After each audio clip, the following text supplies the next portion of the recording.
ನಂಬಿಕೆ ದ್ರೋಹ ಅನ್ನುವ ಪದಕ್ಕೆ ಸದ್ಯಕ್ಕೆ ಸಮಾನಾರ್ಥಕವಾಗಿ ಕಾಣ್ತಾ ಇರೋದು ಟರ್ಕಿ. ಭಾರತವನ್ನ ಇತ್ತೀಚೆಗೆ ಅವರನ್ನ ಬೆಂಬಲಿಸಿತ್ತು.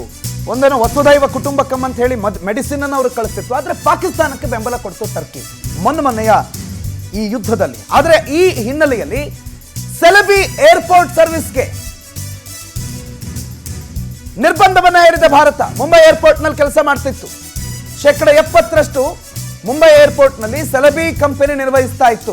ಪ್ರಯಾಣಿಕ ಸೇವೆ, ಹೊರೆ ನಿಯಂತ್ರಣ, ವಿಮಾನ ಕಾರ್ಯಾಚರಣೆ ಇವೆಲ್ಲವನ್ನ ಸೆಲೆಬಿ ಅನ್ನೋ ಸಂಸ್ಥೆ ನಿರ್ವಹಿಸ್ತಾ ಇತ್ತು. ಸರಕು ಅಂಚೆ ಸೇವೆ, ಗೋದಾಮು, ಸೇತುವೆ.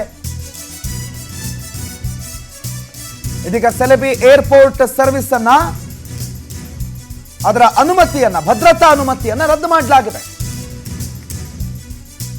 ಏನಿದು ಸೆಲೆಬಿ ಏರ್ಪೋರ್ಟ್ ಸರ್ವಿಸು, ಏನ್ ಭದ್ರತೆ, ಅದಕ್ಕೂ ಟರ್ಕಿಗೂ ಏನ್ ಸಂಬಂಧ, ಇವೆಲ್ಲದ್ರ ಬಗ್ಗೆ ಹೇಳ್ತೀನಿ ಈಗ. ಸೆಲೆಬಿ ಏರ್ಪೋರ್ಟ್ ಸರ್ವಿಸ್ ಅಂತ ಭಾರತದಲ್ಲಿ ಟರ್ಕಿಶ್ ಫರ್ಮ್ಗಳು ಕೆಲಸ ಮಾಡೋದು. ಇವು ಭಾರತದ ಏರ್ಪೋರ್ಟ್ನ ಬಹುತೇಕ ಎಲ್ಲ ವಿಮಾನ ಸರ್ವಿಸಸ್ಸು, ವಿಮಾನಯಾನ, ಅದಕ್ಕೆ ಬೇಕಾಗುವಂಥ ಸೇತುವೆ, ಟ್ರಾನ್ಸ್ಪೋರ್ಟು ಅಥವಾ ಅಂಚೆಗಳು, ಗೋದಾಮು ಇವೆಲ್ಲವನ್ನ ಹ್ಯಾಂಡಲ್ ಮಾಡ್ತಾ ಇದ್ದಂಥ ಸೆಲೆಬಿ ಅನ್ನುವ ಸಂಸ್ಥೆ ಭಾರತದ ಬಹುತೇಕ ಏರ್ಪೋರ್ಟ್ಗಳಲ್ಲಿ, ಅದರಲ್ಲೂ ಮುಂಬೈ ಏರ್ಪೋರ್ಟ್ನಲ್ಲಿ ಬಹಳ ದೊಡ್ಡ ಕಾರ್ಯವನ್ನು ನಿರ್ವಹಿಸ್ತಾ ಇತ್ತು. ಆದರೆ ಇವರು ಭದ್ರತೆ ವಿಚಾರದಲ್ಲಿ ಈಗ ಪಾಕಿಸ್ತಾನಕ್ಕೆ ಹೋಗಿ ಸಪೋರ್ಟ್ ಮಾಡಿದ್ದಾರೆ. ಸೆಲೆಬಿ ಅಂತೇಳಿ ಈ ಕಂಪನಿ ಮುಂಬೈನ ಏರ್ಪೋರ್ಟನ್ನು ಕಂಪ್ಲೀಟ್ ಆಗಿ ಮ್ಯಾನೇಜ್ ಮಾಡ್ತಾ ಇದೆ.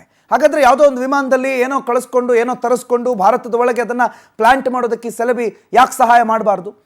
ಮಾಡಲ್ಲ ಅಂತ ಹೇಳೋದಕ್ಕೆ ಹೇಗೆ ಸಾಧ್ಯ? ಯಾಕಂದರೆ ಟರ್ಕಿ ಜೊತೆಗೆ, ಪಾಕಿಸ್ತಾನ ಜೊತೆಗೆ ಟರ್ಕಿ ಅಧ್ಯಕ್ಷರು, ಟರ್ಕಿಯ ಮುಖ್ಯಸ್ಥರು ಬಹಳ ಓಪನ್ ಆಗಿ ನಿಂತ್ಕೊಂಡಿದ್ರು. ಅವರ ಟರ್ಕಿಯ ಸೇನೆಯ ಒಂದಿಷ್ಟು ಜನರನ್ನ ಈ ಡ್ರೋನ್ಗಳನ್ನು ಆಪರೇಟ್ ಮಾಡೋದಕ್ಕೆ ಕಳಿಸಿದ್ರು. ಅಂತಂದಾಗ ಇವ್ರ ಮೇಲಿನ ನಂಬಿಕೆ ಎಲ್ಲಿವರೆಗೂ ಉಳಿಸ್ಕೋಬೇಕು? ಹಾಗಾಗಿ ಬೇಡ, ಈ ಸೆಲೆಬಿ ಸರ್ವಿಸಸ್ನ ಈ ಭದ್ರತಾ ಒಪ್ಪಂದದ ನಿಯಮ ಏನಿದೆ ಅದನ್ನು ತಗೊಂಡ್ಬಿಡೋಣ ವಾಪಸ್ಸು ಅಂತ ಭಾರತ ಈಗ ನಿರ್ಧಾರ ಮಾಡಿದೆ. ಇದು ಟರ್ಕಿ ಕೊಟ್ಟಿರುವ ಮೊದಲ ಹೊಡೆತ ಭಾರತದಿಂದ, ಅಂದರೆ ಅಫಿಷಿಯಲ್ ಆಗಿ ಗೌರ್ಮೆಂಟ್ ಲೆವೆಲಲ್ಲಿ ನಡೆದಿರುವ ಮೊದಲ ಹೊಡೆತ ಇದು.